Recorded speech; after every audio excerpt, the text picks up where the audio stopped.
ಕೋಲಾರ ಕಾಂಗ್ರೆಸ್ನಲ್ಲಿ ಭುಗಿಲೆದ್ದ ಆಕ್ರೋಶ. ನಸೀರ್ ಅಹಮದ್ ರಾಜೀನಾಮೆ ಕೇಳಲೇಬಾರದು ಎಂದು ಪಟ್ಟು. ನಮ್ಮ ನ್ಯೂಸ್ ಸಂಪೂರ್ಣ ನೋಡಿ, ನಿಮ್ಮ ಅನಿಸಿಕೆಗಳನ್ನು ನಮಗೆ ಕಾಮೆಂಟ್ ಮೂಲಕ ತಿಳಿಸಿ. ನಮ್ಮ ಚಾನೆಲ್ ಸಬ್ಸ್ಕ್ರೈಬ್ ಮಾಡಲು ಮರಿಬೇಡಿ. ನಮಸ್ಕಾರ ಪ್ರಿಯ ವೀಕ್ಷಕರೇ, ಕೈಪಾಳ್ಯದಲ್ಲಿ ಈಗ ಅಸಮಾಧಾನದ ಸ್ಫೋಟಗೊಂಡಿದೆ. ಕೋಲಾರ ಜಿಲ್ಲಾ ಕಾಂಗ್ರೆಸ್ನಲ್ಲಿ ಈಗ ದಿಢೀರ್ ಬೆಳವಣಿಗೆಯೊಂದು ನಡೆದಿದ್ದು, ಹೈಕಮಾಂಡ್ ವಿರುದ್ಧವೇ ಕಾರ್ಯಕರ್ತರು ಬೀದಿಗಿಳಿದಿದ್ದಾರೆ.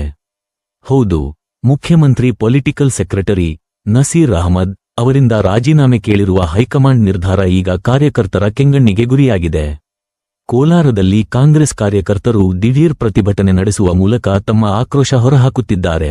ಮುಖ್ಯಮಂತ್ರಿ ಪೊಲಿಟಿಕಲ್ ಸೆಕ್ರೆಟರಿ ಆಗಿರುವ ನಸೀರ್ ಅಹಮದ್ ಅವರ ರಾಜೀನಾಮೆ ಕೇಳಿರುವ ನಿರ್ಧಾರಕ್ಕೆ ಕಾರ್ಯಕರ್ತರ ತೀವ್ರ ವಿರೋಧ.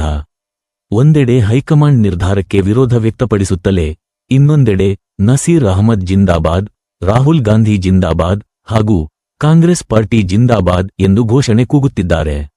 ಯಾವುದೇ ಕಾರಣಕ್ಕೂ ನಸೀರ್ ಅಹಮದ್ ಅವರು ರಾಜೀನಾಮೆ ನೀಡಬಾರದು ಮತ್ತು ಹೈಕಮಾಂಡ್ ತನ್ನ ನಿರ್ಧಾರವನ್ನು ಹಿಂಪಡೆಯಬೇಕು ಎಂದು ಕಾರ್ಯಕರ್ತರು ಪಟ್ಟು ಹಿಡಿದಿದ್ದಾರೆ. ಪಕ್ಷಕ್ಕಾಗಿ ದುಡಿದ ನಾಯಕನಿಗೆ ಈ ರೀತಿ ಮಾಡುವುದು ಸರಿಯಲ್ಲ ಎನ್ನುವುದು ಪ್ರತಿಭಟನಾಕಾರರ ವಾದ. ಈ ಬೆಳವಣಿಗೆ ಈಗ ರಾಜ್ಯ ಕಾಂಗ್ರೆಸ್ ನಾಯಕರಿಗೆ ದೊಡ್ಡ ತಲೆನೋವಾಗಿ ಪರಿಣಮಿಸಿದೆ. ಇದು ಇವತ್ತಿನ ಇನ್ಸೈಟ್ ಎಡಿಟರ್ ಸ್ಪೆಷಲ್. ನೋಡ್ತಾ ಇರಿ ಇನ್ಸೈಟ್ ನ್ಯೂಸ್ 14.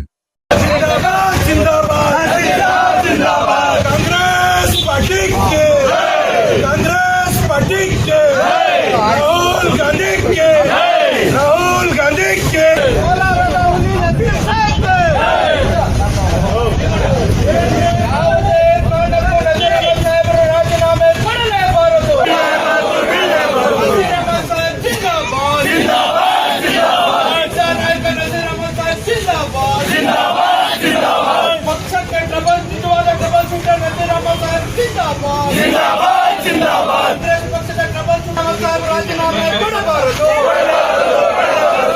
ವರ್ಗಗಳ ಬೇಡಿಕೆಯಂತೆ ನಜೀರ್ ಅಹಮದ್ ಸಾಹೇಬರ ರಾಜೀನಾಮೆ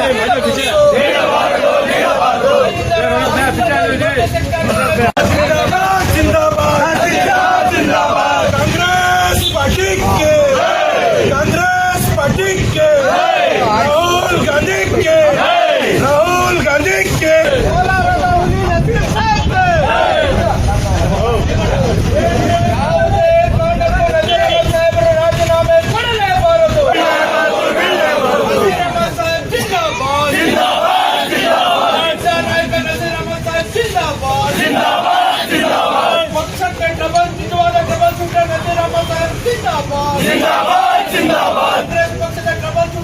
ರಾಜೀನಾಮೆ ಕೊಡಬಾರದು.